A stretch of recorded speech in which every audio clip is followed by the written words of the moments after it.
بسم اللہ الرحمن الرحیم الحمدللہ وکفا والصلاۃ والسلام علی سید الانبیاء والمرسلین۔ یہ مکتوب شریف دفتر اول کا مکتوب نمبر 127 ہے، اور یہ مکتوب شریف حضرت امام ربانی محبوب سبحانی غوث سمدانی حضرت امام ربانی مجدد الفسانی رحمۃ اللہ علیہ نے جناب ملا سفر احمد رومی رحمۃ اللہ علیہ کو لکھا تھا، اور اس میں والدین کی خدمت کی عظمت کو بیان فرمایا ہے۔ آپ فرماتے ہیں کہ مکتوب مرغوب رسید عذرے کے در باب توقف نمودہ بودن صحیح است۔ آپ فرماتے ہیں کہ آپ کا جو بہت ہی رغبت والا، بڑی محبت والا مکتوب شریف ہے وہ پہنچا ہے، اور اس میں آپ نے جس بات سے توقف کو بیان کیا ہے وہ درست ہے۔ زیادہ اذان چے بوقوع می آید باید کر، اس سے زیادہ بھی اگر کوئی بات کہنی وقوع میں آئے تو وہ بیان کر دینی چاہیے، وہ ظاہر کر دینی چاہیے۔ اور خود را مقصر باید دانست، اور اپنے آپ کو یعنی کہ جو باتیں بھی وقوع میں آئیں، جو بات بھی سامنے آئے اس کو بیان کر دینا چاہیے، اس کو کر دینا چاہیے، اس پر عمل بھی کر دینا چاہیے، اور اپنے آپ کو قصوروار سمجھنا چاہیے۔ قال اللہ سبحانہ وتعالی ووصینا الانسان بوالدہ احسانا حملتہ امہ کرہا ووضعتہ کرہا، کہ اللہ رب العزت اپنے کلام مجید میں ارشاد فرماتے ہیں کہ ہم نے انسان کو اس کے والدین کی، اس کی والدہ کی خدمت کی اور اس کے ساتھ احسان کرنے کی تلقین کی ہے، وصیت کی ہے، کیونکہ اس نے اس کو بڑی تکلیف پر تکلیف اٹھا کر اور ذوف پر ذوف اٹھا کر اس نے اپنے پیٹ میں رکھا ہے۔ وقال اللہ سبحانہ ایدن، اور اللہ رب العزت نے اسی طرح ایک اور مقام پر فرمایا ہے انشکر لی ولوالدیک، کہ میرا شکر ادا کرو اور اپنے والدین کا شکر ادا کرو۔ ما ذالک، اس طرح اور بھی دوسری باتیں اللہ رب العزت نے اس کے علاوہ بھی باتیں بیان فرمائی ہیں۔ معتقد آن باید بود کہ این ہمہ در جنب وصول بمطلب حقیقی بیکار محض است۔ اس بات پر اعتقاد رکھنا چاہیے کہ یہ سب کچھ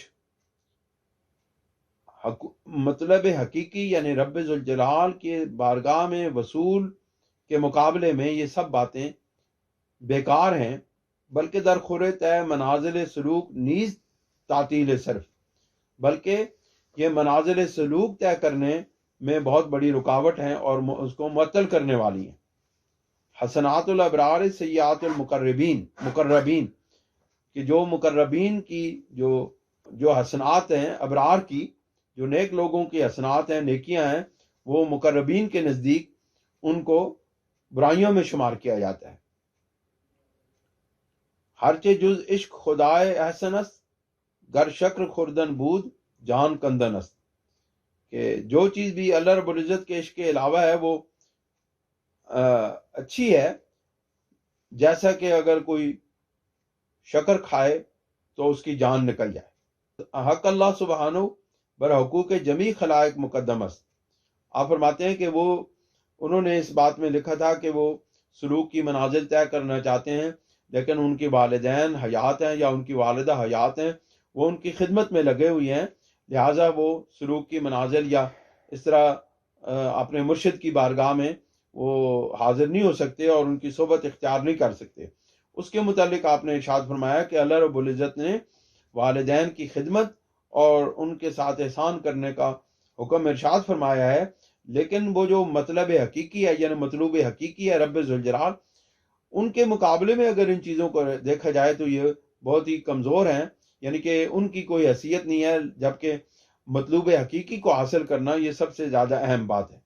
اسی چیز کو پھر بیان کرتے ہوئے ارشاد فرماتے ہیں کہ حق اللہ سبحانہ بر حقوق جمیع خلائق مقدم است، کہ تمام مخلوقات کے حقوق سے زیادہ اللہ رب العزت کا حق ہے، یعنی اللہ رب العزت کے حقوق کی ادائیگی باقی تمام مخلوق کی ادائیگی سے اعلیٰ اور افضل ہے۔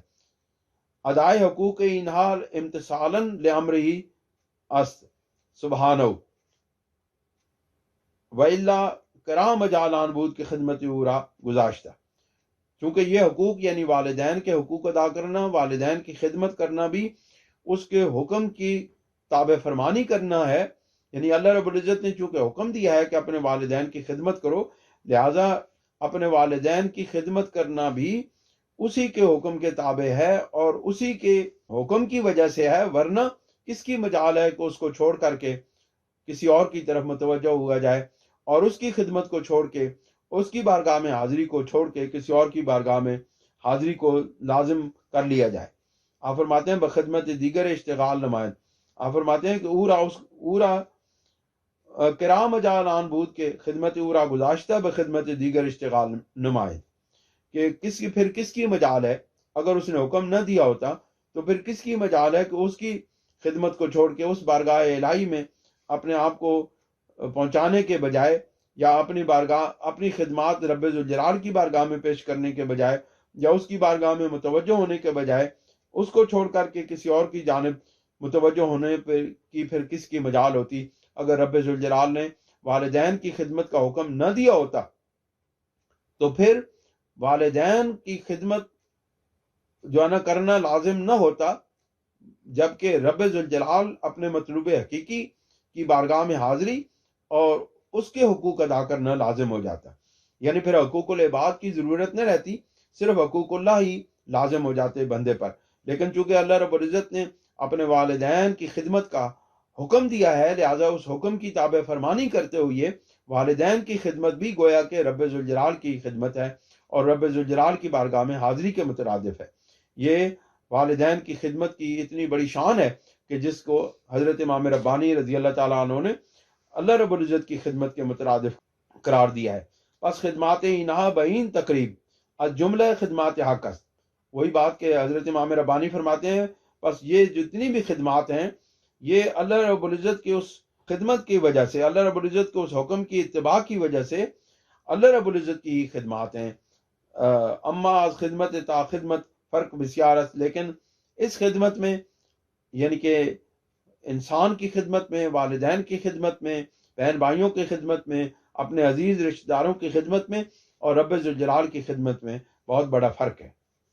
مزارعان و قلبہ رانان نیز خدمت. پھر مثال دیتے ہیں، ایک مثال دیتے ہیں کہ مزارعان و قلبہ رانان نیز خدمت بادشاہان می کنند. یعنی کہ جو لوگ کھیتیاں بوتے ہیں اور ان کے اندر ہل چلاتے ہیں، یعنی کہ کاشتکاری کرتے ہیں اور ان کے اندر ہل چلاتے ہیں، وہ بھی تو ایک طرح سے بادشاہوں کی خدمت کرتے ہیں. یعنی اگر کسی سرزمین کے اندر کوئی حکومت ہے، کوئی بادشاہ ہے، تو اگر اس کے ملک کے اندر رہنے والے کسان اور حاری اور دیگر حضرات محنت مزدوری کرنے والے اگر کام نہ کریں تو امور مملکت کو چلانا مشکل ہو جاتا ہے.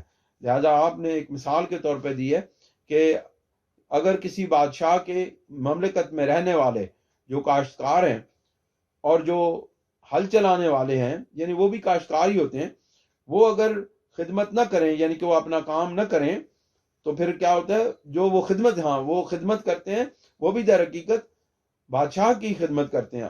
اما خدمت مقربان دیگر است. لیکن جو بادشاہ کے دربار کے مقرب ہوتے ہیں ان کی خدمت اور ہوتی ہے. یعنی ان دونوں خدمات میں فرق ہے. کسان بھی خدمت کر رہا ہے اور جو بادشاہ کی وزیر ہیں، جو اس کے امراء ہیں، جو اس کی بارگاہ میں رہنے والے ہیں، جو اس کے دربار میں بیٹھنے والے ہیں، جو اس کی خدمت سر انجام دینے والے ہیں، وہ بھی در حقیقت خدمت کر رہے ہیں بادشاہ کی. لیکن ان دونوں خدمتوں میں بہت زیادہ فرق ہے. آنجا نام زراعت و کل بارانی بردن عین معصیت ہے.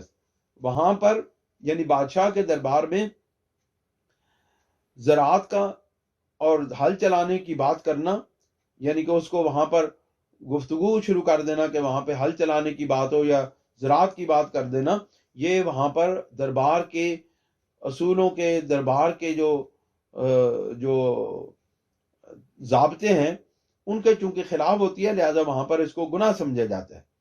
وہ مزد ہر کار بانداز آن کار است. اور ہر شخص کی مزدوری جو ہے اس کے کام کے اعتبار سے طے کی جاتی ہے. کل بار آنان محنت تمام در روزے یک تنگا اجرت می گیرن. جو ہل چلانے والے ہوتے ہیں وہ تمام دن محنت کرتے ہیں تو ان کو ایک تنگا یعنی کہ 1 روپیہ یا اس زمانے کا جو سکہ ہے وہ ان کو جو ہے وہ ملتی ہے، اجرت ملتی ہے. وہ مقرب در ساعت بخدمت حضور مستحق لک حامی گردد، جبکہ جو بادشاہ کے دربار میں رہنے والے مقرب بندے ہوتے ہیں وہ اس کی خدمت میں رہتے ہوئے اور بادشاہ کے دربار میں رہتے ہوئے وہ ایک ساتھ بھی اگر اس کی خدمت کرتے ہیں تو ان کو لاکھوں اور کروڑوں روپے کے انعامات سے نواز دیا جاتا ہے۔ ما ذالکا پورا بہین لکھا ہی تعلق نیست۔ تو اس کے باوجود بھی رب ذوالجلال کا یعنی کہ اس بادشاہ کا یا اس بندے کا ان لاکھوں روپے سے کوئی تعلق نہیں ہوتا، کیونکہ گرفتار قرب شاذ، کیونکہ وہ بادشاہ کے قرب کے اندر گرفتار ہے، لہٰذا ان کو ان لاکھوں روپے سے کوئی غرض نہیں ہوتی، وہ بادشاہ کے دربار میں وابستہ رہنا ہی سب سے بڑی دولت اور سب سے بڑا انعام سمجھتے ہیں۔ شتان ما بینہما، ان دونوں کے درمیان اگرچہ بہت بڑا فرق ہے، یعنی رب ذوالجلال کی بارگاہ میں اس کی خدمت میں رہنا اور وہاں سے انعامات حاصل کرنا، جبکہ یہ دنیا داری کے معاملات کے اندر رہ کر کے انعامات کو حاصل کرنا، ان دونوں کے درمیان میں بہت فرق ہے۔ وآخر دعوانا ان الحمد للہ رب العالمین۔